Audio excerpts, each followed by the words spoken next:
All right, what's up, guys? Welcome into Packers Total Access. My name is Clayton. You can check us out on packernet.com. Find me on Twitter at Packers_access. You can email us, PackersTotalAccess@gmail.com. You can text us, 865-658-5824.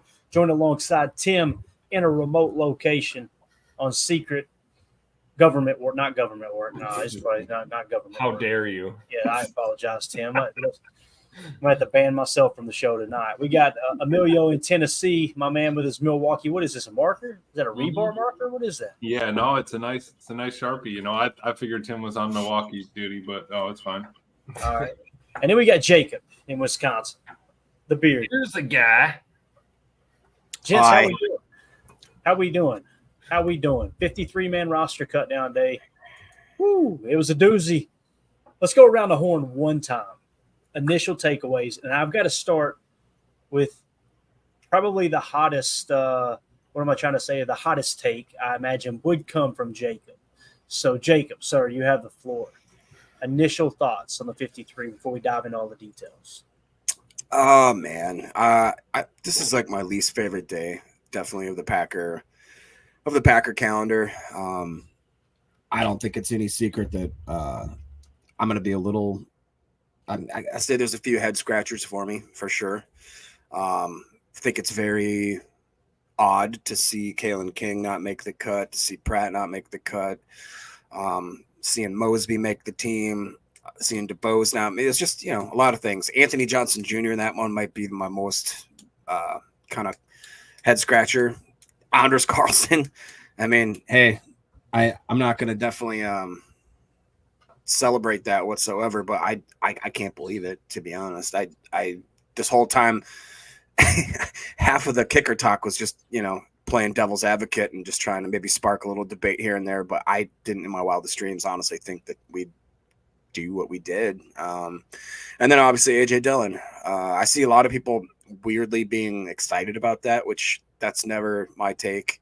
As you guys know, I love each and one of these players as a person, and definitely as if you're a Packer fan, I don't think there's any point in like gloating or celebrating somebody losing either their career or it's just it sucks. I don't like it, and I was surprised by that. Surprised by Tyler Davis as well. There's a lot of surprises, man. I'm not gonna lie. It's been a hard one to swallow. I'm gonna try to be positive though.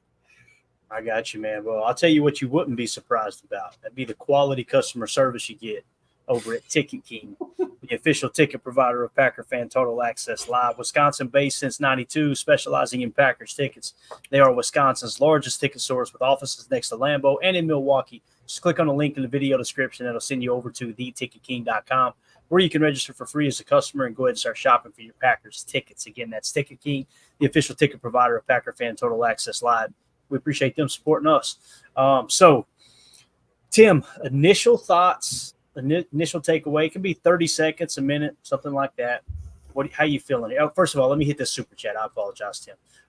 Brent in Indiana says, welcome back to YouTube. Go, Pack, go. Thank you, Brent. Appreciate the super chat, buddy. You are awesome, man. Go ahead, Tim. What do you I wish we had it automatically set up when anybody done a super chat. It would just pop that video up. You know what I mean? It's like the notification. But go ahead, Tim. What's your initial thoughts on it, man? Kind of echoing Jacob's sentiment. There was some surprises there for sure. Anders Carlson being one. It's no secret that I've been a huge Anders Carlson advocate. However, there is a chance that tomorrow morning around 11 o'clock or something like that, he may very well be on the practice squad. Who knows? That was the biggest shocker to me, was moving on from him today. That was kind of caught me off guard. The A.J. Dillon thing, I have Mrs. Green to thank, so I got a shout out to my wife, who kind of called this a few weeks ago when he re-aggravated that stinger that he basically had at the end of last year. He was kind of dealing with a nagging issue, and she had always mentioned to me that there was a possibility that, that could be a long-term thing depending on the severity. And as we find out today, he's going to miss the 2024 season. So that was not as big of a surprise, but, I think there were some shockers there. Anthony Johnson Jr., another one of my favorites. That was a little surprising. However, I do get it considering the depth we have in that secondary now, particularly the safety room. So not a complete shock there. Iola's own Christian Welch not making the team. Little bit surprised, but I can't say that we really thought that was realistic. Hopefully he's a practice squad guy as well. But I guess all in all, man, just a lot of shockers today for sure. Yeah. I heard you guys real quick. Sorry to cut you off. Christian Welch is apparently such a seasoned veteran that he apparently has like free agent rights. So he doesn't have to just if a team wants to sign him, he has to agree to go to that team. Otherwise, he can prefer to stay around and be a Packers special teams guy or practice squad guy. And he is from Green Bay, so I think I could see him sticking around.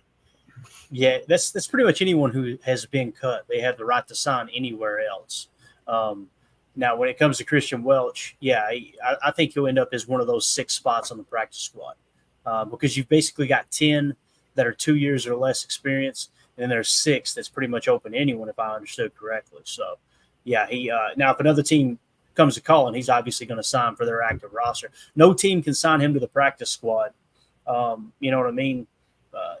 Green Bay kind of has dibs on it. They have to sign him to the active roster, the way I understand. So, that's how that works. CJN said, should we cancel the Patreon if we are still on here?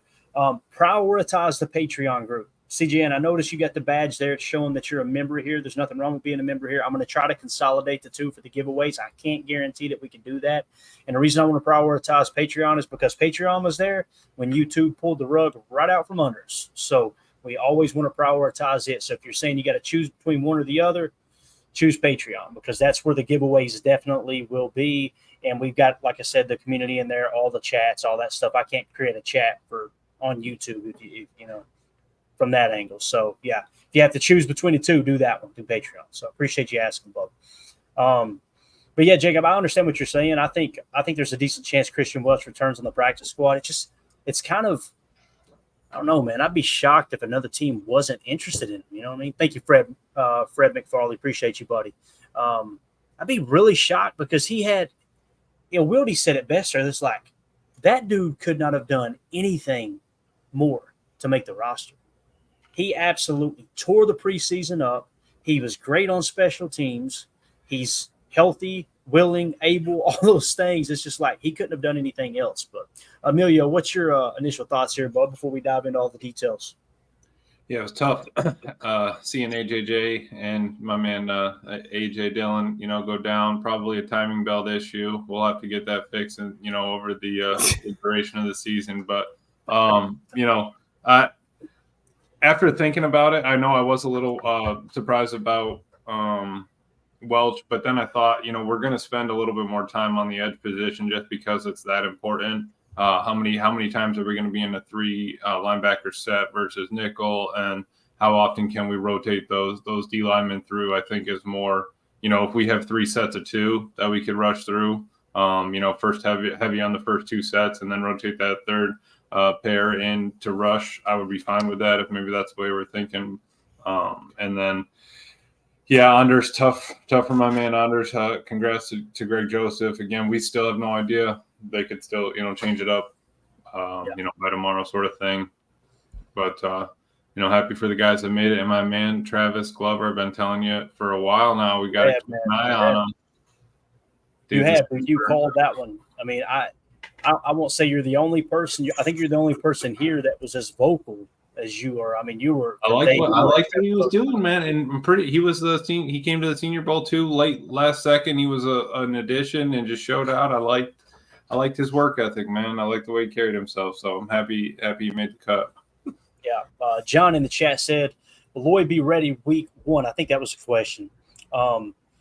Here's the thing about Lloyd. I don't know if you guys follow Rob Domofsky, but that got pretty comical earlier today. But I won't go into all the details, but there was a mix-up where it made it sound as if Lloyd was going to go on IR, and then all of a sudden he didn't go on the initial IR. And without throwing anybody under the bus, it was just interesting. It was an interesting conversation on Twitter. Go look it up yourself. But as it sits right now, Marshawn Lloyd is not on injured reserve. So it looks like they're planning to have him on the 53, which is a good sign. That's a good thing, right?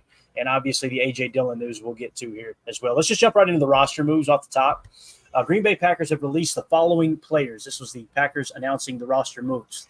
So here are all the players they released.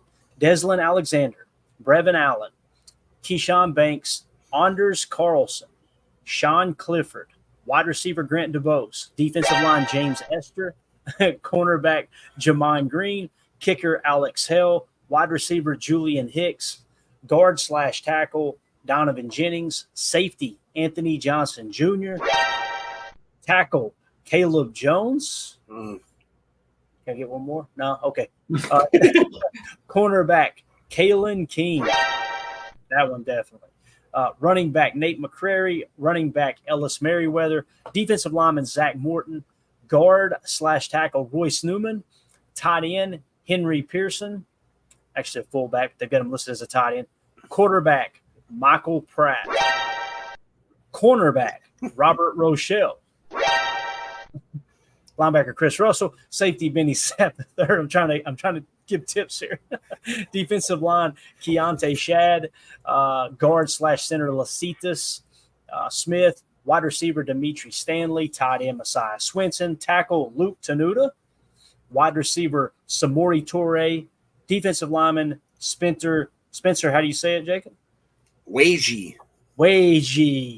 See how they got the pronunciation out there for us, man. I like that. Wide receiver Jalen Wayne, linebacker Christian Welch, tight end Joel Wilson, and linebacker Christian Young. So those are all the players that were released. I said the team has traded for Tennessee Titans quarterback Malik Willis, which I mentioned, in exchange for a 2025 seventh-round draft pick.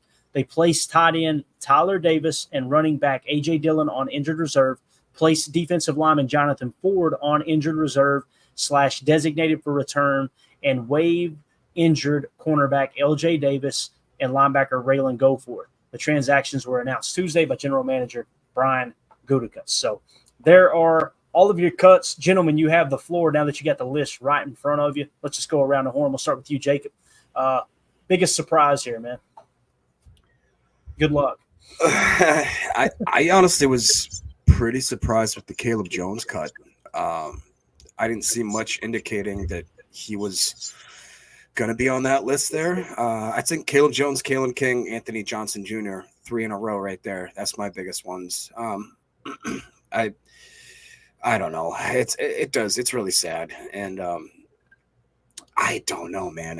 I don't know how I would switch up to 53 is the only thing. It's tough. I'm a little bit shocked. Maybe you guys can let me know what you think that Ballantyne made it over a few of these younger cornerbacks. Even guys like Rochelle, Kalen King, they must have seen what they, liked with this. Ballantyne's got to be backup slot then, right? That's what I was thinking, right? Behind Ballantyne was, like I said, man, I think that he last year was the second best corner on this team. Now, if you could guarantee me Stokes is going to come out and ball out and take that next step we've been waiting on for 3 years, awesome. But Corey Ballantyne, when you look at the passer rating when targeted and all the important metrics, I mean, the dude balled out, in my opinion, with the opportunities he had. You don't believe me? Go watch him shut down Justin Jefferson against Minnesota on New Year's Eve. It's just like, okay, I wasn't shocked with that one, Jacob, but I understand how many people would be. Now, if you told me we were keeping him over Kalen King, that I would be like, whoa, I don't know about that. But the fact that Kalen King's gone and Ballantyne is here, it's not so much the issue there for me. Tim, go ahead. Real quick, Tim. I think I haven't mentioned this yet, but I think by far the biggest shock to me was the Zane Anderson pick. We mentioned Zane Anderson almost like a joke, saying, he's getting a lot of special teams reps, and for whatever reason, he hangs around. He's been around since the Dallin Levitt days. I remember seeing his name popping in and out. What do you think about that? Yeah, I think it just shows how much value he brings to the table. Clearly, they're in love with him when it comes to the special teams play. I don't anticipate seeing him in defensive sets unless we're really, really in trouble or thin. But they see value there, and you're right. He's been around for a while. Maybe it's kind of trying to counterbalance the whole youth movement with, hey, we've got a handful of guys that know the system, know what we're trying to do. They're familiar with Green Bay. We got to keep some of these guys around and continue to grow and build around these core guys. And Zane Anderson's probably a core special teamer. I think it's evident right now based on that. I will say I was a little surprised with the Keyshawn Banks release, but, with the injury bug and him kind of getting, to camp late, I guess it shouldn't be a total shocker. Robert Rochelle is a guy that I thought could have possibly made the team as well. Injuries, same kind of scenario. And of course, I'm not going to go another minute without mentioning Grant DuBose, who had himself a damn good preseason. We'll just put it that way, and wish him the best. Hopefully he's a practice squad guy and doesn't get stolen away from us, because I still believe that guy's got a super high ceiling. And I don't think the NFL has seen the last of Grant DuBose at all anytime soon. So keep an eye on him to make some noise for sure. Yep. Emilio, with this list in front of you now, man, what kind of catches you off guard the most here? I think the fellas kind of hit on it, right? We took a couple chances on draft picks. We got rid of some seventh, was it year before? It's tough. We get used to seeing these guys. Sean Clifford was a backup last year, didn't make it this year. Merriweather was running well. Joel Wilson was shining, but you really only have space for so many. So hopefully they made enough of a impact to make that practice squad. And like we said, everybody else around the league just has lists like this, coming out right now. So there are other players available. Even if we think that we're going to sign some of these fellas back, there might be one that Goody's had his eye on for 2 years that got cut. That's, finally his chance. So tomorrow is going to be really cool to see, but it's tough seeing all these names, gone after all that work in the offseason. Yeah, definitely, man. Jacob, I see you got a bunch of chats marked, man. You want to rattle through them real quick? I do. Correct me if I'm wrong, though, but am I understanding correctly that it sounds like Clifford will be back with the team? Heard it from a fan right here. Between him and Pratt, that it sounds like Clifford is basically going to be ushered into kind of that immediate backup role while Malik Willis gets into the playbook. Do you think that's fair to say? I haven't heard that specifically, but that would make a lot of sense, because Malik, the reality is Malik doesn't know the playbook, right? He's not backup ready. Sean Clifford is. And here's the thing. Michael Pratt probably ain't too much further ahead of Malik Willis as far as learning. Yep. So yeah, that does make a lot of sense, Jay, for sure. Yeah, we can hit some chats if you'd like to here. Cool. Let's start with Coach Double Lennis. check that Sean Clifford while you do that. Yeah, can we get Johnson Jr. back and Kalen back, or will they get picked up, do you think? Coach Len is wondering. What do you guys think on that? And Johnson, possibly. Kalen King being a rookie. That's tough. He may very well get picked right back up by us tomorrow too. I'm not ruling that out with Kalen King, but the cornerback room is deep. So is the safety room. So I would say out of those two names, probably Anthony Johnson Jr. might find some work somewhere else. I don't know what you guys think. Yeah. What do you think, Emilio? Tough. I think that we could get them both back. I honestly don't know if we're going to sign them both back. Yeah, it would be the only thing. I love how Kalen King was playing. I love that we drafted him. I think Dan Johnson might have the better chance to come back, maybe. But like I said, every other team there's 32 other teams with lists like this. Like there could be a corner or a safety that they had their eye on that we finally have a chance to get. So it's going to be tough to say until tomorrow when we actually get that practice squad settled. Yeah. Jacob, the only thing I'm seeing here on Sean Clifford in that regard is tapping the Keg Sports. Got like 1,300 followers, something like that. He's way too close to the camera, I will say that. He said, Anders Carlson is gone. A.J. Dillon goes to season IR. Sean Clifford, not Michael Pratt, is wanted back on the practice squad. So I haven't heard that Michael Pratt was not wanted on the practice squad, but that's the only report I'm seeing as of right now, just combing through the latest. See, I think that same post has been recycled quite a bit, because I that specific wording, I remember seeing that. That's the only actual indication of that, what I can see. But like you said, it does kind of make sense, just because of the fact that, like you talked about, and that it did make my head scratch a bit. And we're going to get into a section here of comments that you guys know me. I never like to stir the pot, right? I like to keep things on the straight and narrow. However, it has popped into my mind more than once over the last couple months. Is Rich Bisaccia completely overrated? And if that's the case, why or not? And now that's a segue into a few Packer fans that seem to be kind of thinking the same way. Chris Ed says Rich Bisaccia has too much control over personnel, I think. John Schmidt follows it up saying Ballantyne over King and Anderson over AJJ has to be on the special team calls. Another John says Rich Bisaccia should be on the hot seat. Omer coming in here saying, yeah, Chris, especially for an overpaid underachiever, Mr. Bisaccia. Whoa. You better leave Coach B alone. And then finally, Dwayne, real quick, and then we'll let the dogs go. He says, what if Honors was simply just terrible at the new kickoff style? And that's why one of the reasons that led into that. Now, I'll let Tim go. I have not seen a lot of results from Mr. Bisaccia. I've heard a lot of talk. I've seen some funny clips. We still have one of the worst. You're an amazing person. You know that, don't you? We still have one of the worst special team units in the NFL, and we've never really turned it around other than like a. Okay, we've improved on special teams every year since Coach B's been here. First of all, that's a fact. I don't know if that's true. Here's the thing, though, Tim. We're not where we want to be, and I would agree with the statement that we're still towards the bottom of the list in that category. But we are not the complete dumpster fire on special teams that we used to be. I know that's a fact, unless maybe I'm just not seeing the game the same. But I definitely wouldn't go as far as to call him overrated at all. But here's one thing. There's no more botched snaps. There's no more getting punts blocked, right? I think that's what Tim's referring to here. And I completely agree, Tim. Someone had mentioned in a group chat earlier, I'm going to find it real quick. I think it was maybe Aaron Negler that tweeted out that said the special teams got worse by ranking this year. I want to say they went from 23rd to like 28th or something. I'm trying to find that chat. I got so many damn chats, boys. My head's spinning. But I know he had tweeted something along those lines out.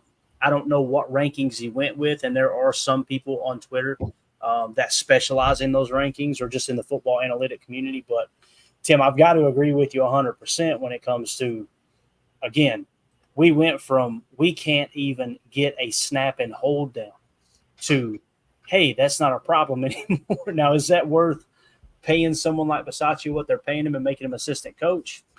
I don't know. You know what I mean? That's up for debate. I agree. But, I mean, we gotta pump the brakes with the it's one thing I will say like that, and this isn't a shot at anybody in the chat. This is just Packer fans in general today. The people that are running victory laps is just obnoxious. It's like, man, I know you think people are like, yeah, he got it right. People aren't looking at you like that, bub. They're going, that guy's kind of an ass. So I'll just leave it at that. But I don't understand okay, we need to fire him now that he's gone. We need to fire that guy. We need to fire this guy. There were people, and I won't name names, that were screaming for Matt LaFleur to be fired last year. And there were also people screaming for Sean Clifford to replace Jordan Love 5 weeks ago. Remember that too. Guys, I think we figured it out. So did Dennis. Tim, is it CIA plant? Tim, you want to rebuttal that? I'm not even going to acknowledge that with a statement. Pressure. That is the absolute worst thing you could ever call I was going to say that. If you want to piss Tim off, that's about all you can do is call him a fed. That's the one. Let's see here. So John Schmidt, did you already hit that one, Jacob? Yes. Okay. No, I didn't actually. I had that highlighted though, but I was going to bring that up. Yep. Yeah. John Schmidt says, the original report on Clifford to the practice squad was Bill Huber.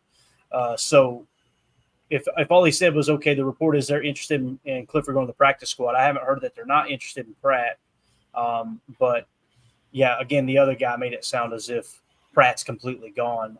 And it could be the case. I don't know. But if that's all Bill Huber reported, you could take it to the bank. Bill Huber is one of the best in the business, no doubt about it. So, all right. So we got the chat caught up there. I want to keep up with it. Appreciate everybody. Man, we got a bunch of people. If you would just take a quick second, hit that like button for us. Feel free to sub to the channel. It helps more than you know.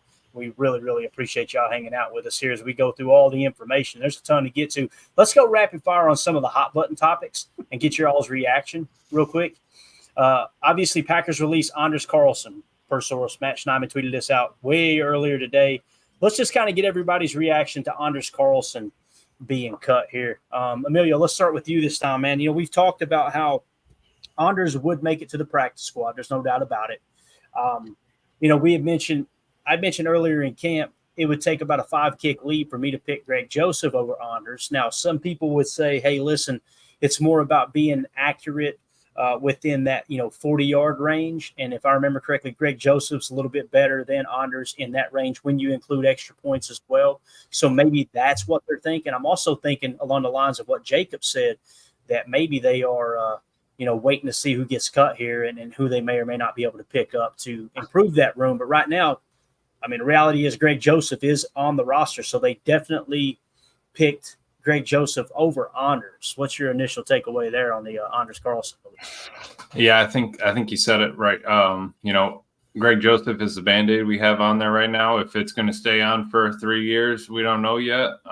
But I think that Anders has a real good chance of coming back, to the practice squad. If, Rich really does like him, like you said, get another year with him in the practice squad in the background, just training him and Hale, just, have a kicker competition all year with that. And then, by next year, if he's ready, make that move. I was just wondering, did he lose the spot because of that kick he missed against the Ravens? Like, what was that the straw, or did he have it locked up?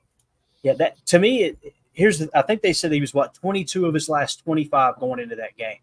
So he had really started to turn it on. He had started to pull away from Greg Joseph. But when he missed that 35-yarder, I think the team was like, are we really going to do this again? Because that was the issue last year, was right there in that range. You get him a little more distance, and it seems like he's more comfortable because I think he's just not thinking about it. He's just kicking through the ball, maybe less pressure, knowing there's less percentage of you hitting the kick. I don't know. But that seemed to be what Mark Tauscher, I think it was earlier today, was talking about, that they kind of felt like maybe they're going with the kicker that was better within that closer range rather than kind of the opposite, because I'm as guilty as anyone. We tend to just look at the overall field goal percentage and not the specific distances, right? So maybe that's what they're thinking there. I don't know. But Jacob? Yeah, Dennis says it here. He goes, missing that last 32-yard kick was Courtney's. It was Courtney's for Carlson. So it was 32. Right?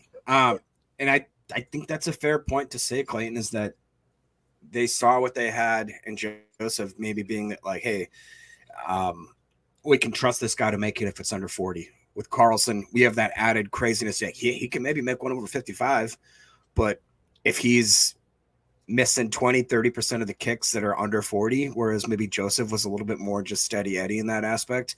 Again, I don't want to see, I'm not taking any sort of victory lap, because I was usually just kind of playing devil's advocate, because I thought, and I still do think, that we probably made a mistake letting Carlson go. That's just my opinion. I could be wrong. I hope I am wrong. I hope that the front office turns out to be way smarter than I am, which, again, I won't be surprised by that. No matter. But it just does. It does rub me a little bit in a weird way that, once again, we go into a season, and I think the biggest glaring red flag for this team is going to have to be special teams, which I did not want to have that conversation now almost 3 years in a row. So I think it's fair to bring up the conversation, and I'm not going to be a hater, nothing like that, but I wouldn't mind, I floated the idea of guys like Greg Zuerlein or some other kickers that were kicking pretty well. I don't know if the Packers, I'm sure now that the Packers, Zuerlein missed a 35-yarder. I was just going to say, Tim, Greg missed one that was just a couple inches.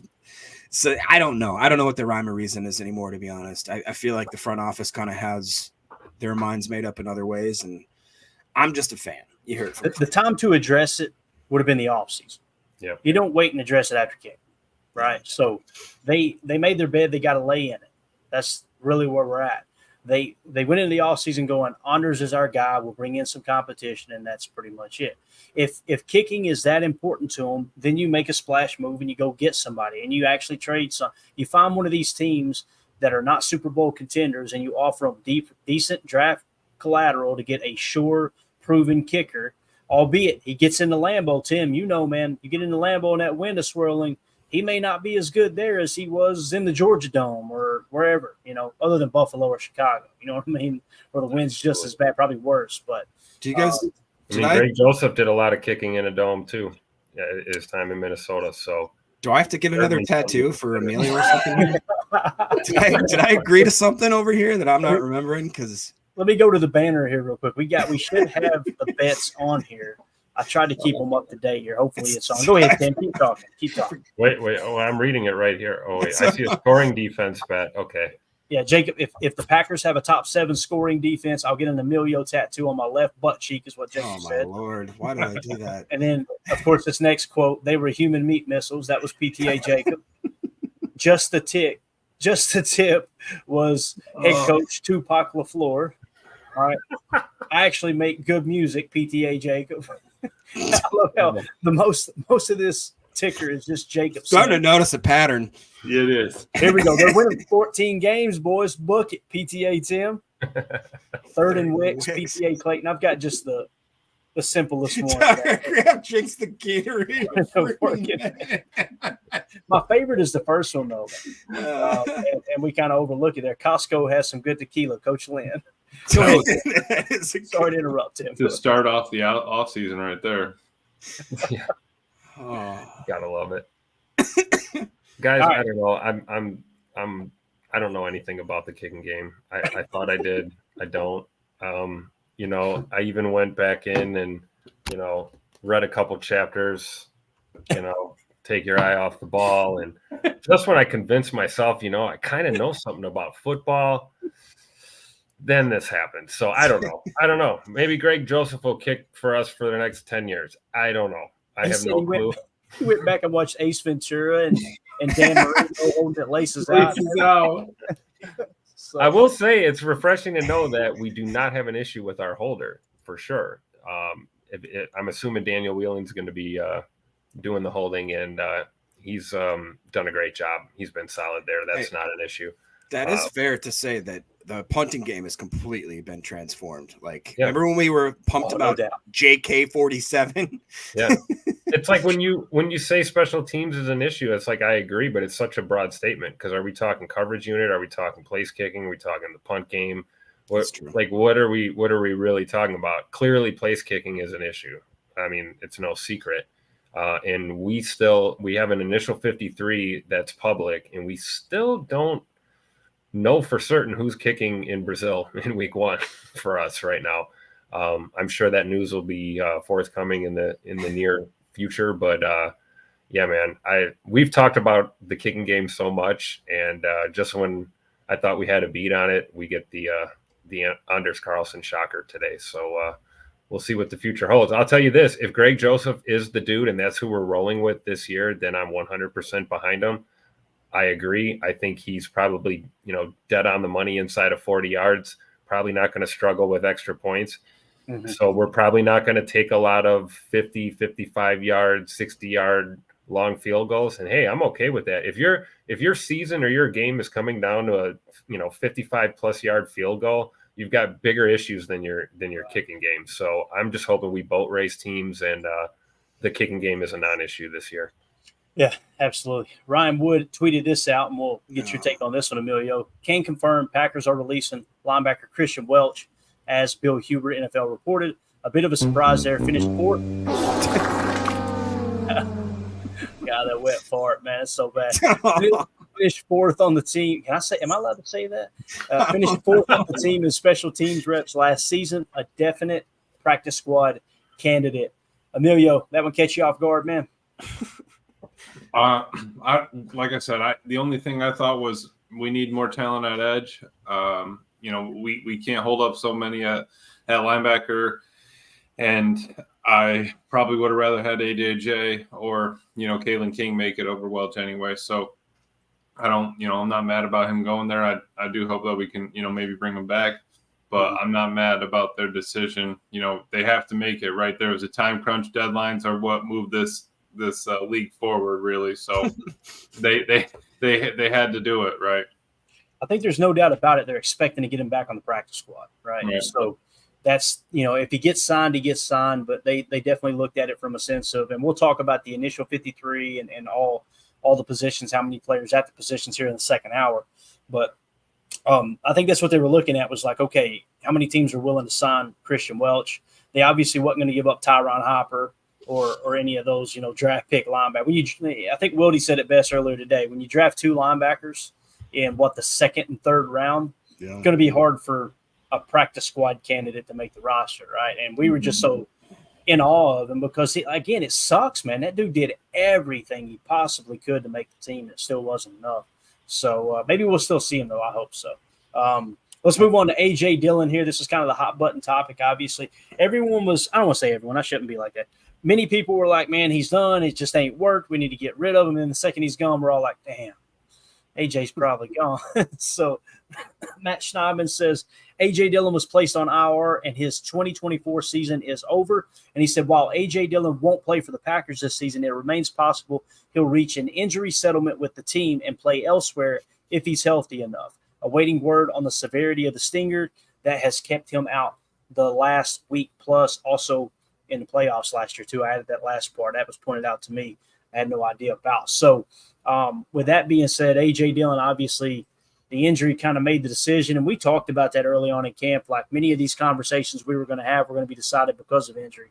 Seems like with A.J. Dillon, this was one of them here. But what's your all's thoughts on A.J. Dillon as we get ready to turn the page? Because I think it's pretty much definitive he will not be back with Green Bay, right? Right. Tough, man. Great guy. Great for the community. Fan favorite here. Obviously, we love the green tractor, but like we've always said, you can't make the club in the tub. Reoccurring stingers around your neck, head area, not something you really want to play with. You want to make sure that's squared away before you get moving on to the next one. So I feel for him, but I'm happy that he's given us those years and, ready to move forward with Josh Jacobs. All right, there you go. Another running back, Jacob. We'll get your and Tim's take on this one. Tom Silverstein said, still don't know the extent of Dillon's injury, but since Lloyd wasn't put on IR, it's possible he's getting close to returning. Should know more when they practice Wednesday. He had quote tweeted himself that said Packers are going with Josh Jacobs, Emmanuel Wilson, and Marshawn Lloyd as their 3 running backs, obviously on the 53. A.J. Dillon will not play for the team this year. He is on IR for the season and may do an injury settlement. So just kind of reaffirming that. So when it comes to Marshawn Lloyd, I don't know about you guys, but this kind of felt like some positive news here today, Jacob. What do you think about Marshawn Lloyd potentially being ready week 1? I like it. I'm tempering my Marshawn Lloyd excitement just because it does seem a little – I don't know. I'm not ever going to, like I said, what's the word? Talk bad about a player in any way. I need him to stay healthy. He kind of is one of those guys where I haven't gotten to see much just because I haven't seen him on the field kind of thing. I think Shavink, just as we're talking about the practice squad and the cut downs, obviously it's a great point to point out. Jake Shavink from our own Packernet Podcast Network here says last year, 26 of 1,184 players cut were claimed. If you take off IR and players not subject to waivers, it was around 26 out of 850. Green Bay won't lose multiple guys, and they probably won't lose any. He says, save the bows. So I think that's a good perspective of looking at stuff that way. Is we are really biased. I think like we got our guys, we get our kind of fandom going towards certain people. We start, pulling for them. So I have to remind myself that I would like to see a lot of these players back.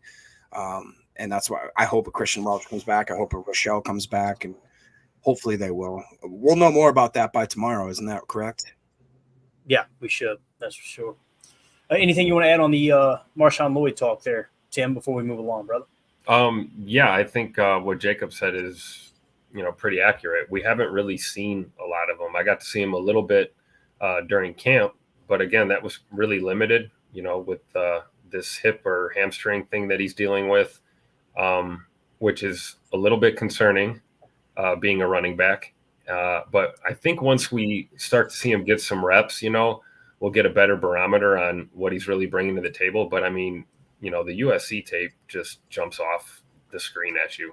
Go watch Marshawn Lloyd college film, and he's explosive. So certainly someone you want to keep in the mix for sure. I'm excited to see Emmanuel Wilson really stepping up in the run game. And of course, Josh Jacobs is going to be a monster. We already know this. But I really do. I think this is a chance for Emmanuel Wilson to really step up and kind of make a name for himself here in the NFL. Yeah, definitely. For those of you listening on the pod, we will see you on the other side for hour 2. You heard it from a fan right here.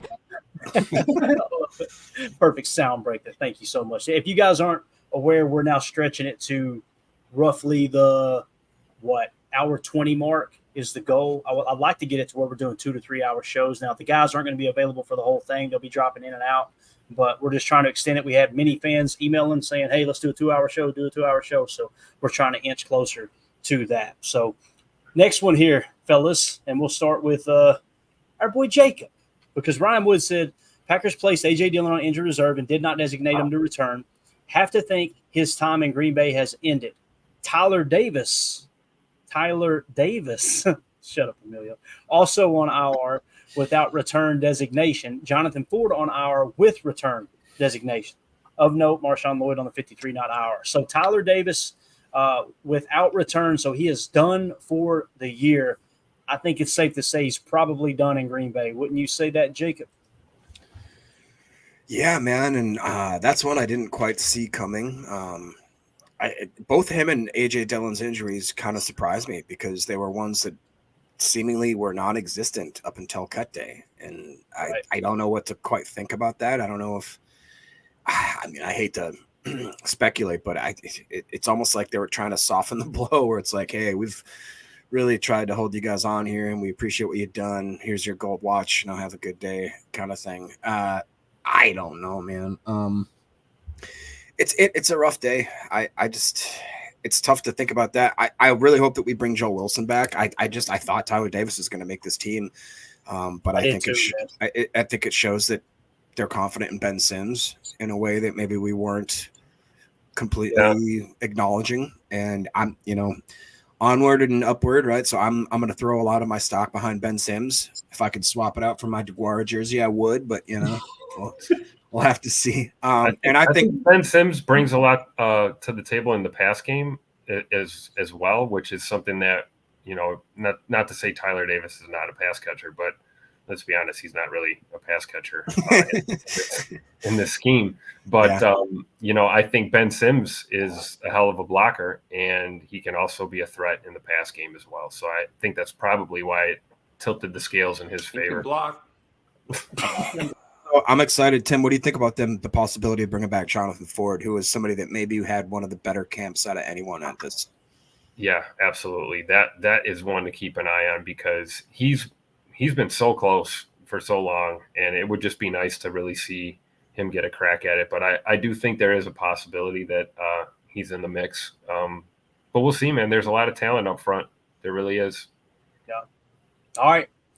Let's get into the 53-man roster. This is what everybody's been waiting for here. Just wanted to kind of hit on some of the important topics there, some of the injury news, because, again, this isn't all decided. A lot of this is probably going to shuffle up in the next 24 to 48 hours, to be honest with you, depending on who was actually cut. But here is your initial 53, Emilio. Are you ready, sir?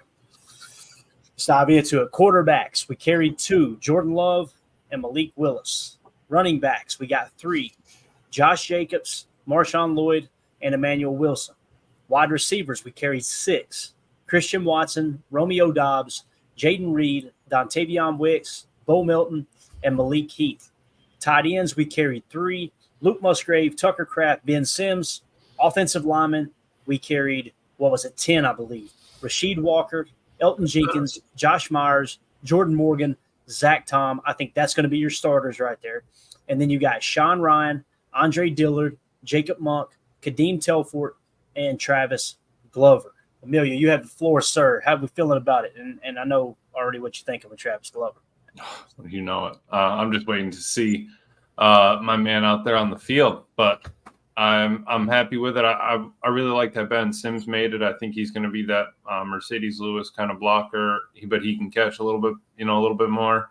And I'm glad that we ended up with the 6 great wide receivers. We got a lot of blockers there, and I'm ready for Matt to get working on it, man. Jordan Love, I think Malik will do well sitting behind him and just get this offense rolling. I can't wait now that we're this much closer, right? Yeah. Glover, I barely even know her. Jeez. How dare you? All right, Jacob, what are you thinking about this the additional 53 on the offensive side here, man? What sticks out to you, bro? I'm trying to keep it together. Right away I was a little bit disgruntled with the Malik Willis situation, but after I kind of sit here, it's hard not to get excited about the possibility of, like, the kid has a lot of talent, and we have a lot of coaches and personnel that have done pretty darn good at making let's say they could make a polish a turd pretty well. And if he's not an actual turd, if he actually has a lot of potential that's untapped, who knows what we can have there, whether that just be a positional role of coming in when Love needs a breather, if God forbid something happens to him, or if we use him as a trade bait situation where we take somebody that was basically cost us nothing and flip it for who knows, whatever type of player and position we could get. I'm surprised probably most off at the running back room, just because it just is not what I thought compared to where we would start the year off. I thought for sure it would be AJ Dillon, Josh Jacobs, AJ Dillon with Marshawn Lloyd. And now I think that it's possible that we maybe don't even see Lloyd until week 4, and who knows what happens after Emmanuel Wilson, which I think Emmanuel Wilson is awesome, should be our RB2. And then the wide receiver room is, I think, expected. I think that's expected. Yeah. Got it. Tim, what do you think about offense here, man? What sticks out to you? Grant DeBoe's not on the team. That sticks out to me. No, in all seriousness, a lot of what Jacob said is pretty accurate. I think in particular with the running back room, I don't think any of us really thought these would be the 3. We talked about, would they carry 4? Well, we know that's not going to happen, but I would agree. I think right now your running back 2 would be Emmanuel Wilson until we really get a good look at Marshawn Lloyd and, he gets his legs underneath him. But again, what the hell do I know? For all we know, Marshawn Lloyd is ready to go week 1 in Brazil, so we'll see. But I do think the receiver room was kind of as predicted, and little bit of surprises on that O-line maybe. But other than that, I'm happy with this team. Let's go get Lombardi, bring him home. I'm feeling pretty good about the offense. I ain't gonna lie, man. Malik Willis, again, if you go off what he did this preseason, he performed way better than Sean Clifford and Michael Pratt. Right now, what will he do in this new offense? Who knows? Hopefully, we don't even have to find out. That's the goal, right? Yeah. But you've got a guy with a way more upside. You got a guy that was, like I said, the consensus big board had him somewhere at the number 16 spot overall when he came out in the draft. I would just about guarantee you Goody has somewhere probably between a second and a 4th round talent, a grade on Malik Willis. And the fact that you got him for a 7th, bring him in. There's no one else in the league outside of maybe Sean Payton that I would say you could put him with Tom Clements, and man, let this dude work his magic with a young backup. And worst case scenario, you've got him on 2 years, right, on his contract. I think $1.1 million against the cap this year, 1.4 next year, if I remember correctly.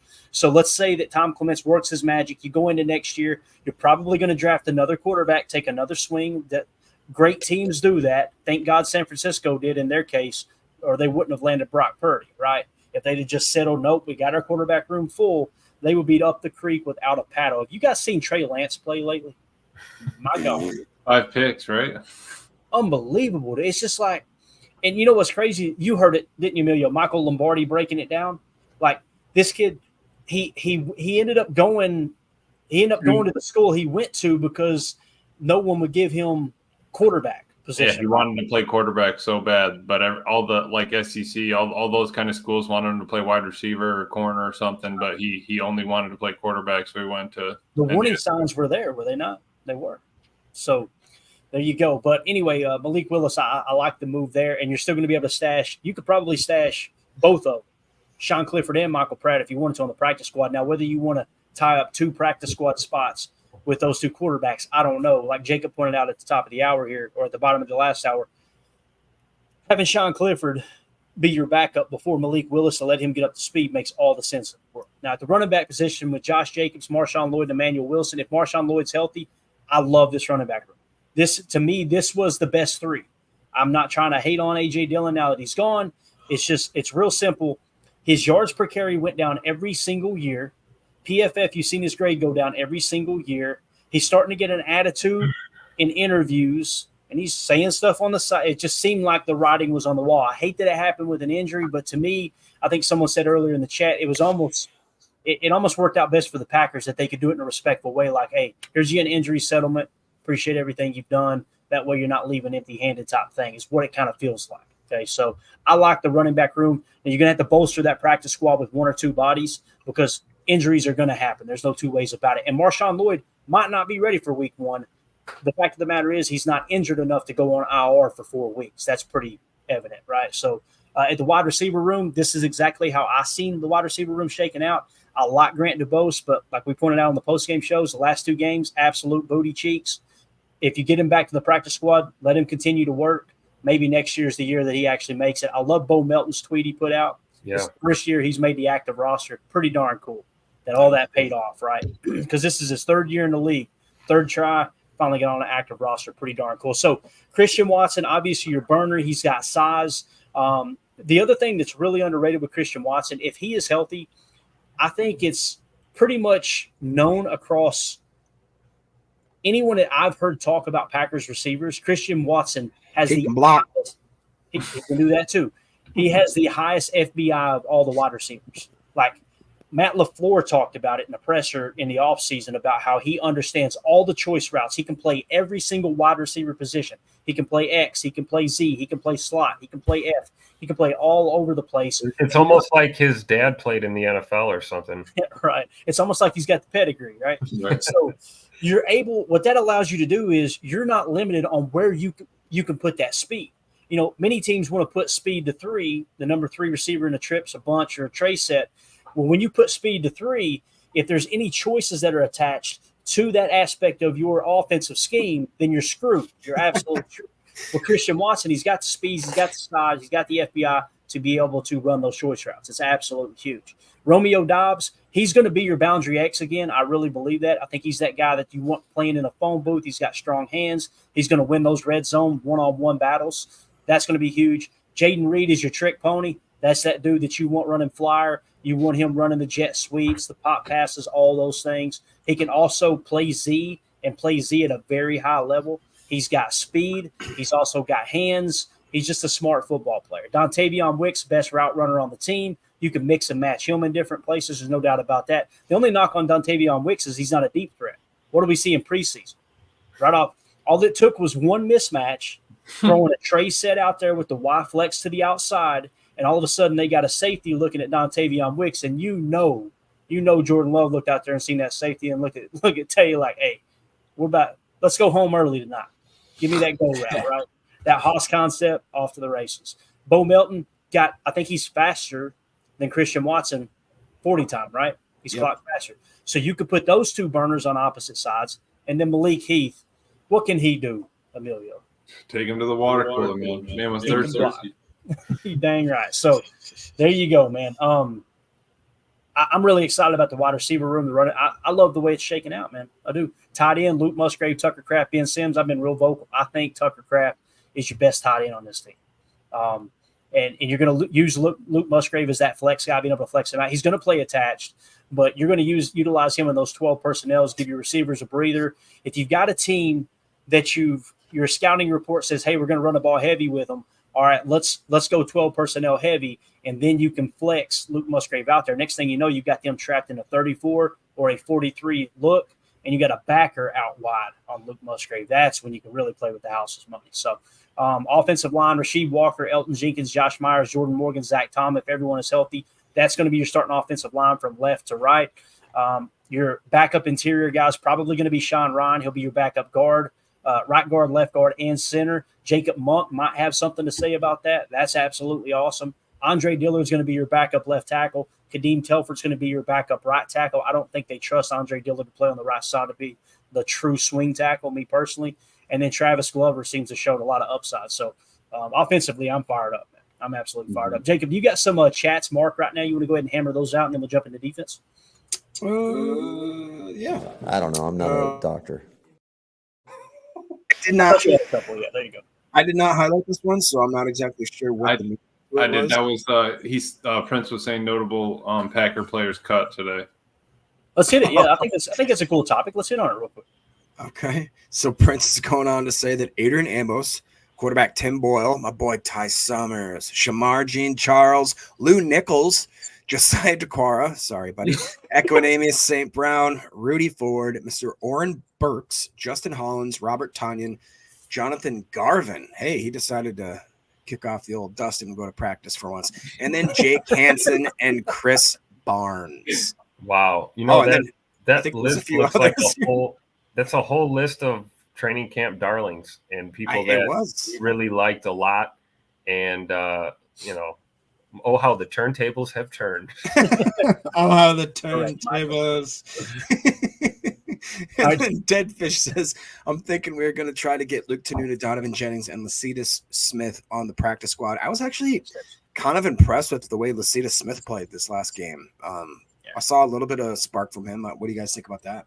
Yeah, that, and if Luke Tenuta clears waivers, I'm excited about having him because I felt like he played pretty decent those last couple preseason games, if I remember correctly. I don't have the grades up in front of me here at the moment, but I think I agree with Deadfish there, man. That'd probably be a good trio to have added to the practice squad for sure.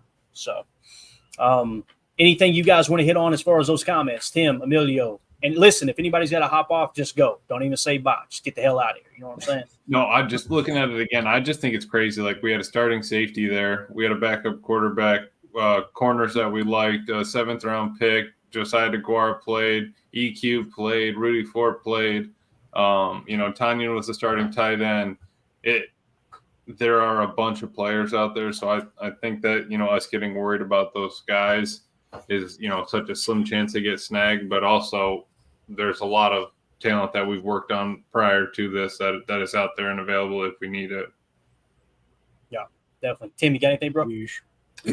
Emilio hit it on the head. That's my thoughts exactly, for sure. All right, good deal. Let's move on to defense here. So defensive, well, first of all, let me do this. Last year's 53, I love to cross compare these, okay? So we kept 2 quarterbacks. Last year we kept 2 quarterbacks, right? Now it's going to be hard to switch back and forth. Here we go. Let me do this. All right. Running backs, we kept 3 this year. Last year we kept 3, right? We kept 6 last year. Wide receivers, this year we kept 6.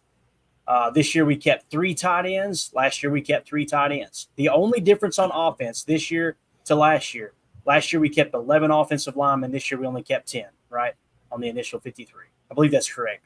Yep. 1, 2, 3, 4, 5, 6, 7, 8, 9. Yep, that's correct. So you made up a roster spot. You freed up a spot by carrying 1 less offensive lineman this year than you did last year. I just think it's kind of cool to check those as we go year after year. So on the defensive line specifically, let's start with edge or defensive end in this new 4-3. Obviously, Nichols, majority of the time, you're going to be in the 4-2-5. Rashawn Gary, Preston Smith, Kingsley Enagbare, Lucas Van Ness, Brenton Cox Jr., and Jacob. Aaron Mosby made it too, my man.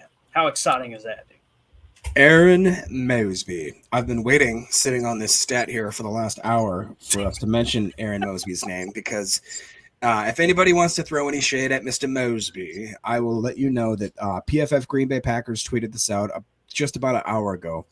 I didn't realize the guy played this well, but in the preseason 2024, Aaron Mosby's preseason was an 86.0 PFF grade, 81.9 pass rush grade, 1 sack, 4 pressures, 1 interception, 1 forced fumble. Talk about a guy that absolutely played his butt off to make it almost undeniable. Like, you cannot not sign me to this team. Aaron Mosby wearing that sweet number 53. I think that it was one of those where I didn't expect to add a roster spot to that D end room, but once it's all said and done and the dust is settled, I'm cool with it.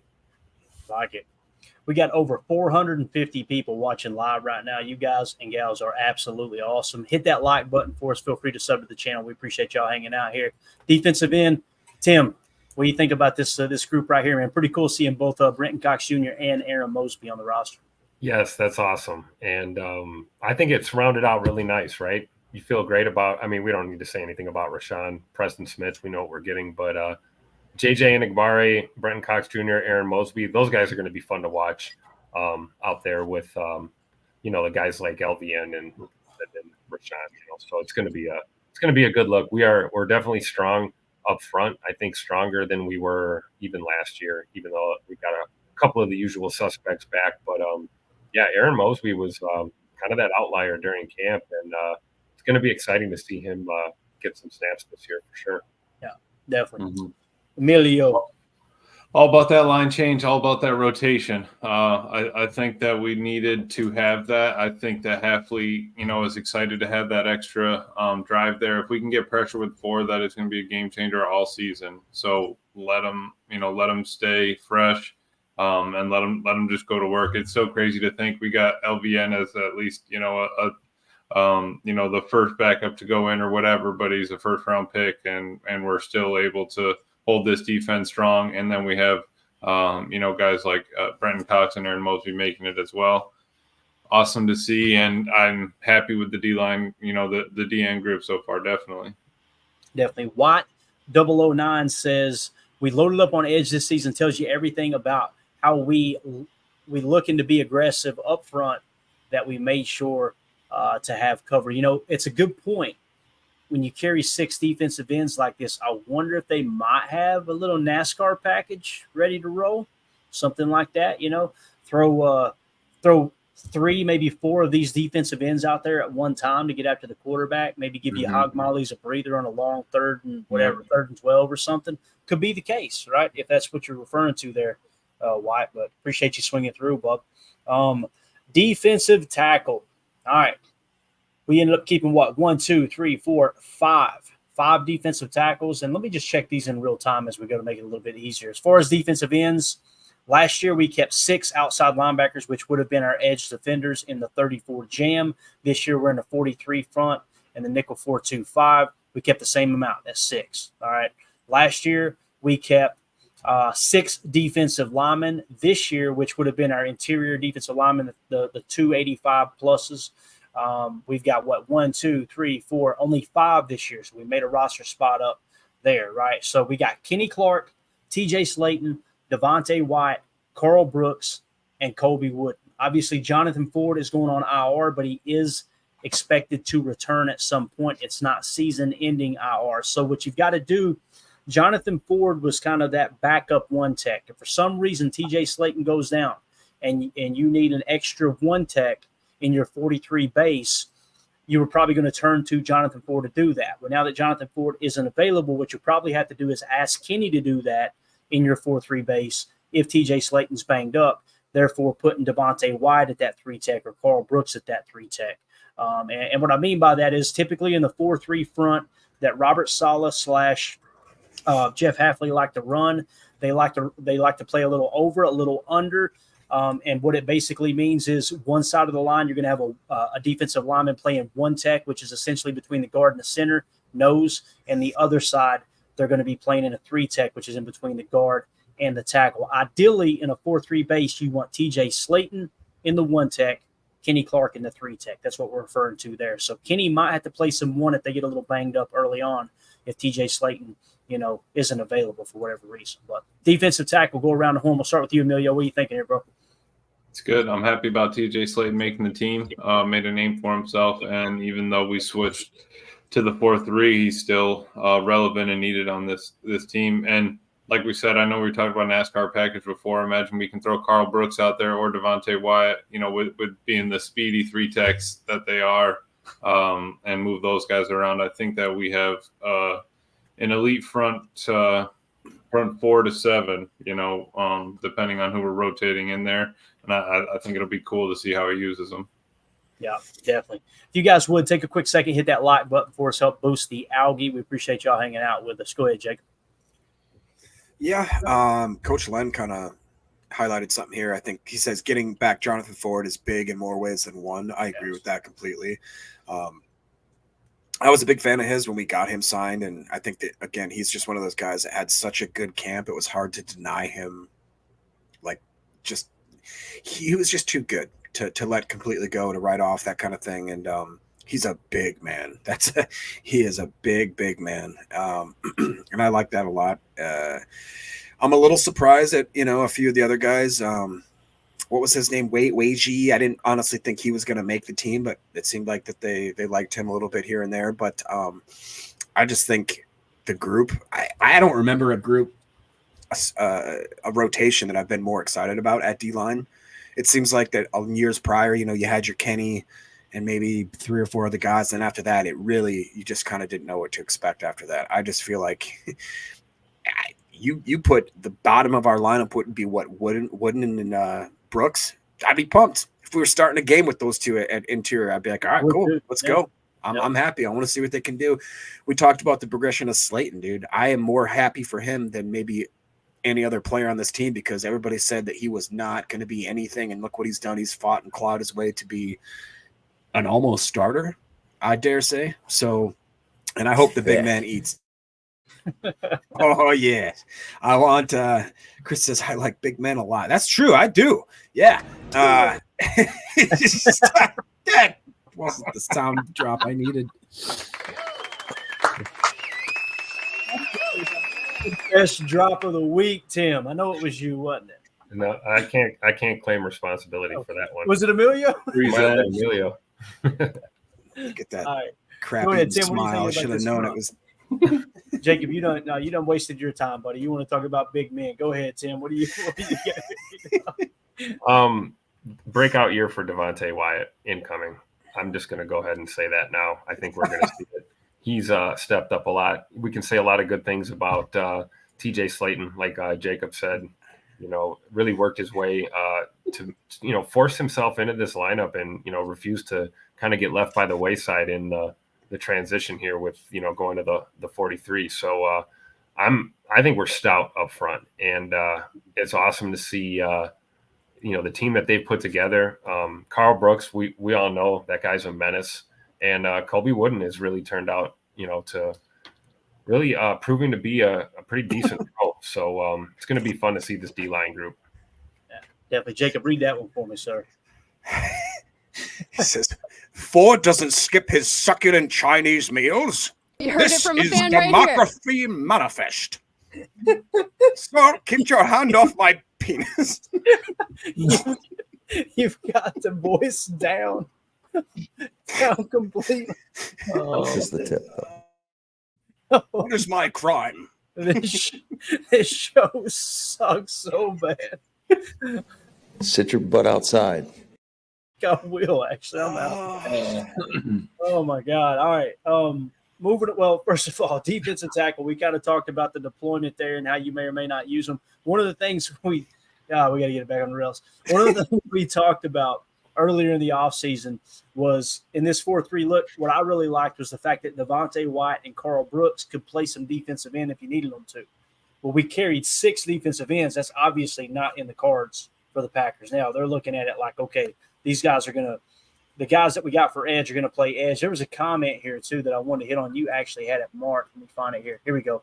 Jam in the chat. Appreciate you, buddy. He says, I think the Packers are nervous regarding J.J. Enagbari's knee. That ACL can go at any time. Thus, both Mosby and Cox on the roster. That makes a lot of sense, doesn't it? That, I personally don't think there's anything to worry about there based off of what J.J. Enagbari has said, based off what the team doctors have said. And this is inside information from beat writers that have talked about it pretty extensively. But it is nice knowing that you got Mosby and Brenton Cox Jr. back there to help with that. So I thought that was a great comment there. Clayton, do you think because I highlighted that one and initially I thought I don't know if I agree with that comment, but then it might be even more to the fact that they don't think JJ's trusting his knee enough. Because you remember there was a couple articles that came out. They were like, dude, you're good. Trust us. You can run on this knee. And he's like, oh, and honestly, I've tore an LCL before. I think, Emilio, you've had a major knee injury, if I'm not mistaken, right? It's weird. Meniscus.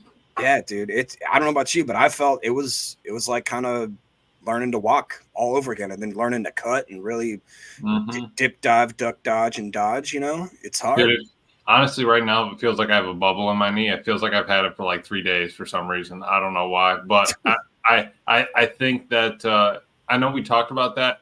What I was happy with when I did see the tape was he did get cut like 3 times, while he was rushing, popped right back up, no problem. I think that it maybe helps him mentally that he didn't have surgery, that he's just strengthened it around it. Because sometimes you feel like, oh man, it's come from my kneecap now. My kneecap is my ACL. Like, how's that supposed to work? Taking the patella, but I think that he mentally should be able to get back from it just a little bit easier. I think he just needs to get over those first couple hits, get those jitters out, and then just you got to play full tilt, man. If you're going to get hurt, you got to make it 100%. Definitely. And thought this was a cool comment from Deadfish. Gary and LVN can play D tackle on 3rd and long situations as well. Yep. I was initially thinking some of these D tackles could play defensive end, but great point, Deadfish. Some of these defensive ends are kind of made to play that 3 tech, especially if you go to kind of that wide front. Remember the wide look we talked about, Emilio? Mm-hmm. We're not talking about the waitress at B-Dubs. We're talking about the wide front, the defensive front. You know what I'm talking about? Yeah. So when they come out and line up in that double 3 or maybe even a double 4 tech where you're trying to basically put the center on an island blocking no one, you could put LVN in there and do that, right? Yeah, here we go. Thank you for that. I guess that was Tim that put that up. Thank you, sir. So when they go to that wide front, typically like we talked about, they'll be in a 1 tech and a 3 tech. And you see the numbers here, what we're talking about. 1 tech being in between the center and the guard, the 3 tech being in between the guard and the tackle. One of the things that Hafley likes to do from time to time is play kind of a split front where he'll go to a double 3. So imagine those defensive tackles at a double 3 and then the edges at a 9 or even at a 7, right? In some cases, they will put those defensive tackles in a 4-eye look in that wide front. So just something to keep an eye on there. That's something that LVN and Gary could do absolutely, man. Gary's going to be a menace coming out of a 3-point stance. There's no two ways about it. So, all right, there you go with that. Moving right along, linebacker. Last year, we carried 5 inside linebackers. Okay, this year we are carrying 1, 2, 3, 4, 5 once again. You got Quay Walker, Isaiah McDuffie, Eric Wilson, Edgerrin Cooper, and Tyron Hopper. Obviously, Christian Welch was the big story of the day. Kind of surprised he didn't make the roster. Hopefully we get him back on the practice squad so we can elevate him from time to time because we know just like running backs, linebackers are going to get banged up all year long. Quay's going to be your Mike. He's going to wear the green dot. All signs point to that. Isaiah McDuffie, I think, will be the starter alongside Quay Walker in your nickel 4-2-5. When they go to a 4-3 base, Eric Wilson will be the other linebacker starting off, although Tyron Hopper really showed what he could do in the run fit in preseason. Kind of impressed me. Mm-hmm. And, of course, Edgerrin Cooper, I'm hoping he's kind of like Marshawn Lloyd. He may come out of nowhere, Tim, and be ready week 1. That would be awesome. Yeah, we haven't really seen much of Edgerrin Cooper. That's a great point. I can tell you that every time I did see Edgerrin Cooper at camp, he was attached at the hip with Quay Walker. So certainly, lack of reps and lack of field time is going to hurt you, but taking that extra step to basically a shadow to guys that are leading this linebacker room is a good sign for a rookie.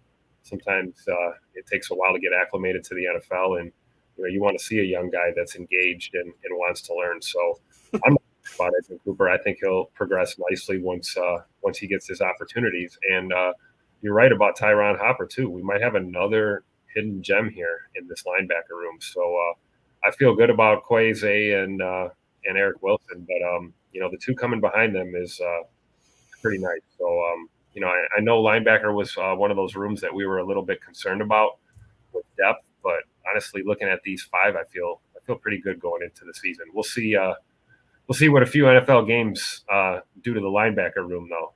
Like you said, guys, they get rolled up, they get stepped on, things happen in the middle of that field a lot. So hopefully this depth will pay off in the long run.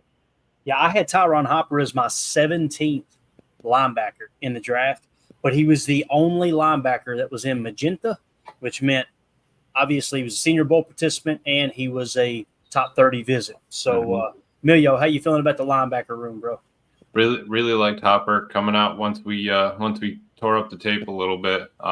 He flew around. I think that we were trying to keep an eye on Rakestraw for Tim, and we just saw him flashing around, doing the same thing. But it's going to be big for special teams this year, right? They're going to be playing a lot. We have Eric Wilson, who's been, the lock special teamer. But Quay and Isaiah, it's just crazy to think, looking at it from last year, like McDuffie's going to be your starting backer. If we ended the season last year, where would we be thinking that is? I'm totally fine with it now, right? I mean, maybe last year we were questioning it a little bit, but dude has showed up, and we have 2 young guys ready to go, and that have explosive movements, the way they play. So I'm kind of excited to see how those linebackers play. Definitely. AFM in the chat said, I really like Hopper when he doesn't have to think. And you see that on those run plays. It's just run and play, attack, right? Point of attack. Now, he seemed like he struggled a little bit in pass coverage from based off what I've seen, but maybe they can get that cleaned up. Ron Sample says, Tyron Hopper is really fun to watch. Not perfect, but wide open. One speed, no doubt about it, man. Jacob, how you feeling about the linebacker crew before we move on to cornerback? And I can't wait to hit that safety comment you marked, too. That's pretty gold there from Prince. But Cooper and Hopper – Jam has a comment right here. Cooper and Hopper, very excited to see them, amazing athletes. I think it's pretty cool to think that the linebacker room is maybe one of the only ones that didn't get a complete revamping as far as the starters are concerned. We've got Wilson, we've got McDuffie, and we've got Quay, guys that have been there now for, I think Wilson's been here 2 years. Otherwise, the other guys have been here a little bit longer. McDuffie is a guy that I've just thought he's just put in his time. I think he's shown every single time he gets a chance that he deserves to be on the field.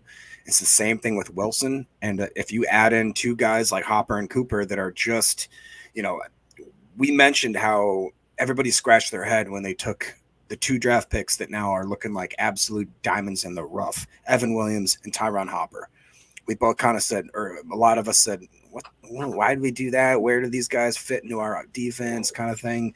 Well, we're seeing where they fit. They fit real darn well. I personally think that Hopper is going to evolve into a starting linebacker for us, and I'm really excited about Cooper's possibility. Every time I've ever watched the kid in an interview, he lights up. You can tell that he loves playing football. It's almost to the point where it's like I almost want to tell him, like, dude, put a little edge on you. Like, you look so happy all the time that, like, people are going to think you're soft, bro. Like, you got to get a little more aggressive. He lights up. He's ear to ear smile. And he's got all the athleticism in the world. And I think that once he gets enough time on the field, we might see guys like Wilson and McDuffie have to give up that starting role, which is bittersweet, but we got a great rotation there. Yeah, definitely. No doubt about it. All right, moving on to cornerback. Last year, we carried 4 corners last year. This year, we carried 1, 2, 3, 4, 5. Jair Alexander, Eric Stokes, Keyshawn Nixon, Carrington Ballantyne, and Corey Ballantyne. So Jair Alexander, obviously on the outside, Eric Stokes opposite him. Keyshawn Nixon will start in the slot as it sits right now.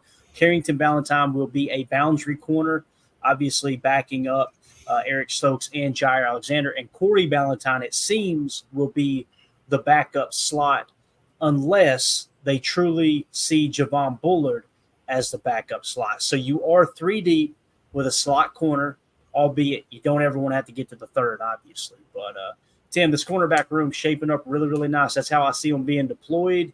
What do you think about it? Obviously, a couple guys got let loose that we were fans of too, obviously. Yeah, absolutely. But I feel good about this lineup here. Val and Bal rounding it out. We saw those guys last year, played some good football for us. I think there's a reason they're on this team. Keyshawn in the slot. Hey, like you said, he's the nickel. Deal with it.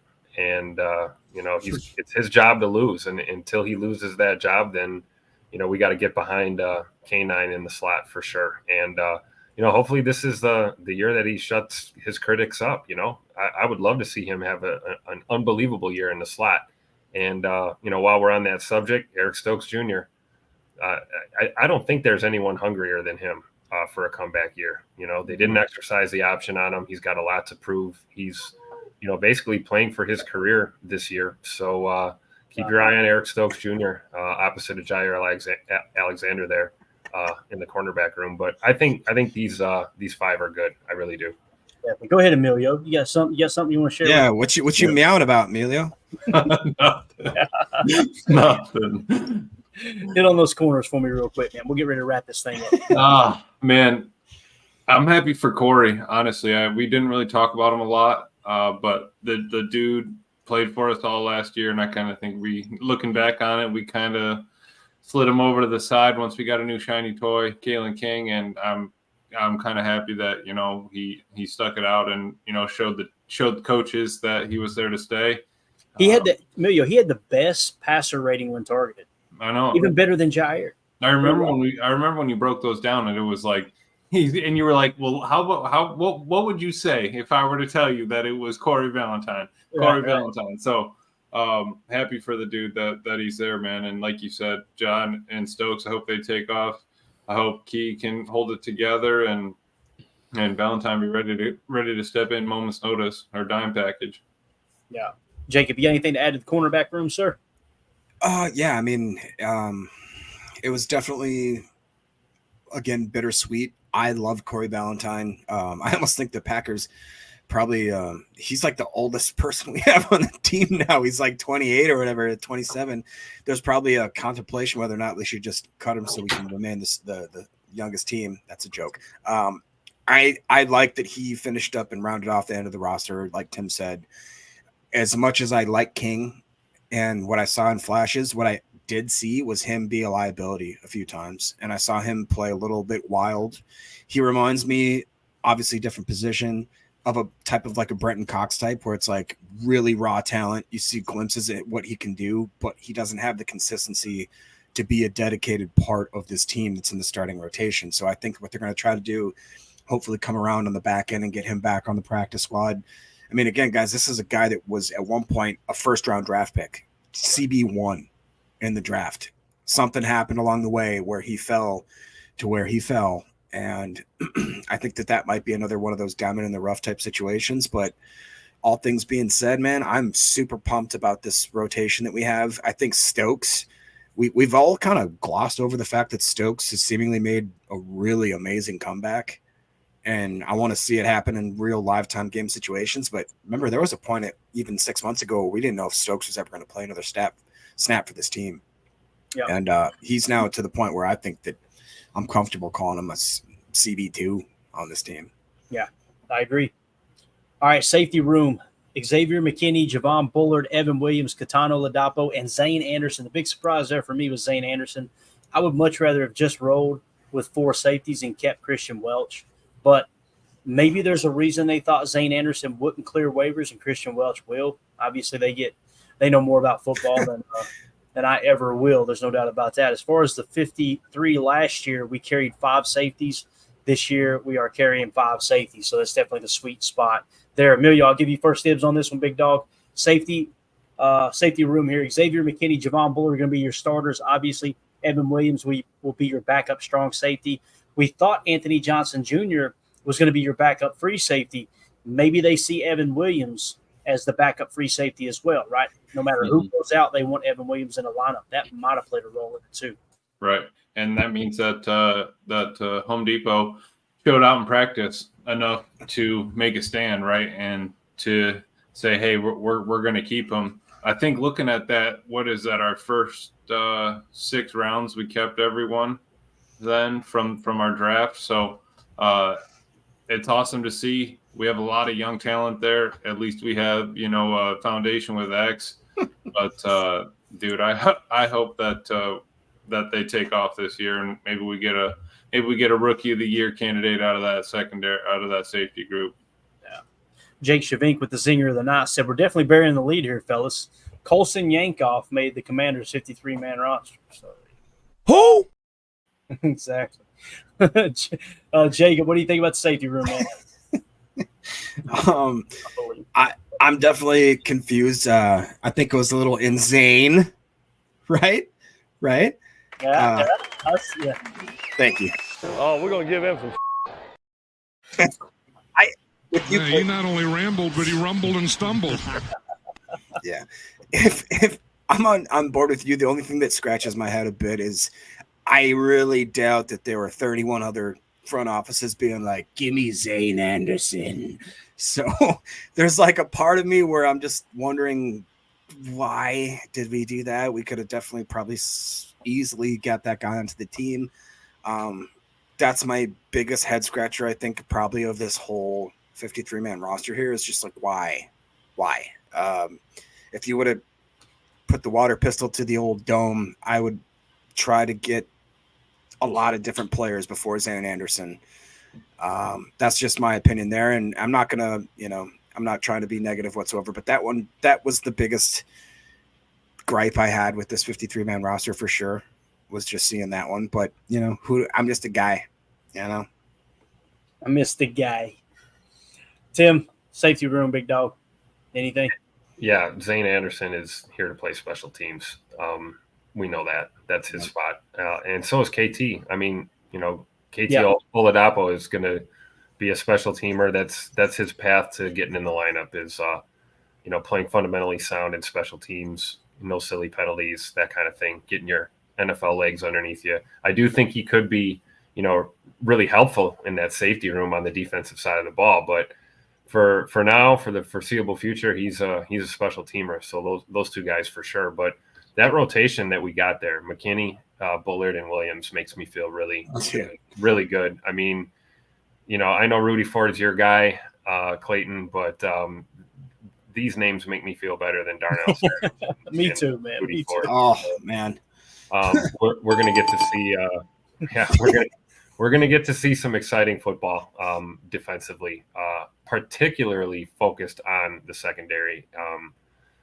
Coach Half's got the DB room, firing on all cylinders, and the safety room is no exception, man. These guys look good, solid on the back end, and not worried about guys hitting us over the top. I think these guys are going to get it done back there for sure. Yeah, definitely. All right, let's wrap this thing up here. Special teams, obviously, Greg Joseph is the kicker as of right now. Daniel Whelan, the punter. Daniel Whelan, one of the unsung heroes on this team, and love that dude. Matt Orzik, we thought there might be a chance that they don't carry a long snapper for a day or two. They chose to put Matt Orzik on the 53, so there is your specialist moving into the season. Again, some of the quick little notes to go along with it as we wrap up. Injured reserve, season-ending injury reserve. Running back A.J. Dillon neck is out for the year, and Tyler Davis with the shoulder out for the year. Designated to return from the IR is defensive lineman Jonathan Ford. Like someone pointed out in the chat earlier, there's actually one more spot open that they can do that. And then they waived with an injury designation linebacker Raylan Goforth and L.J. Davis are the ones that got waived in that regard. Now, also wanted to hit this real quick, and we are out. As we get ready to go into tomorrow, obviously, do we know the waiver time, guys? Anybody have any idea when the waiver – everybody has cleared waivers and you can announce your practice squad? Any idea? Right off hand. 11 a.m. Central. Don't quote me on that. Maybe someone can double check. Okay. Well, here's some of the rules. Just a quick refresher, okay? 16 players practice squads. All right, practice squads were limited to 10 players in 2019, but that was set to change with the new CBA signed in 2020. The number was going to 12 players for 2 years, then going to be increased to 14 in 2022. Basically, it's up to 16 players now. You got an international pathway player program where you can, it says teams participating in the international player pathway program can have 91-man rosters during the offseason. They can also have a 17th practice squad member for the season, but if signed to the practice squad, they can't be signed to the regular season roster. If the player is on the 53-man roster, they are eligible for waiver rules. I think that's what we're going to do with Alex Hale when it's all said and done, probably the path they're going to take there. That's what's been talked about here lately. Practice squad players moving up to the main roster. Like last season, teams now have more flexibility with using practice squad players on game day. Practice squad players can be activated on game day before the team announces they're inactives 90 minutes before game time. The player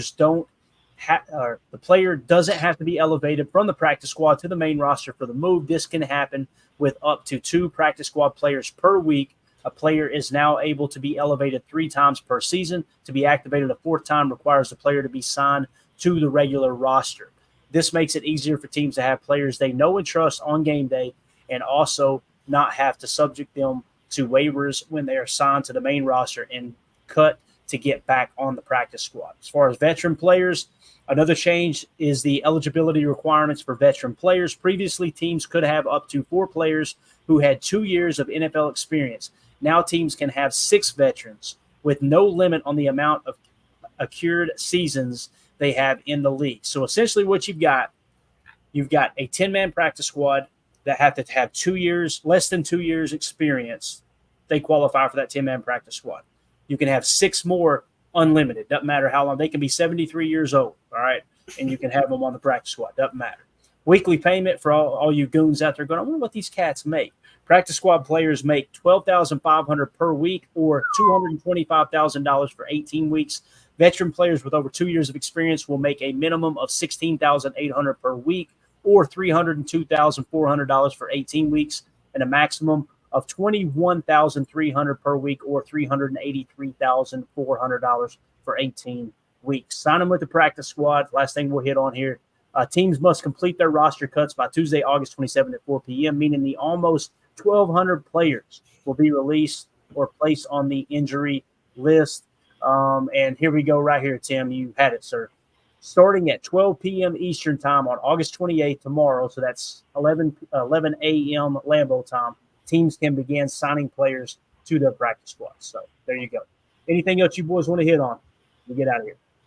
Yes. Steve made a great point right here. This is the first time in 19 years that this ends the streak of Packers drafted place kickers during. No, that's not what I was thinking it was. It goes, this ends the streak of the Packers drafted place kickers dating back to Chris Jackie. I saw a different stat that said this is the first time in 19 years that the Packers haven't started the season with a UDFA on the team. It was a rookie UDFA because I'm pretty sure Aaron Mosby was a UDFA. He's just not a rookie, right? I don't know, Emilio. You heard it from a fan right here. I thought that's what the Spofford article was saying, or that's maybe what I read. Yeah, you're was that it was the first time a rookie UDFA didn't make it, but there were, I believe, 2 UDFAs that did make it. Yes. Josh Vallanningham just gifted 5 Packer Fan Total Access memberships. Thank you so much, Josh. We really appreciate you, buddy.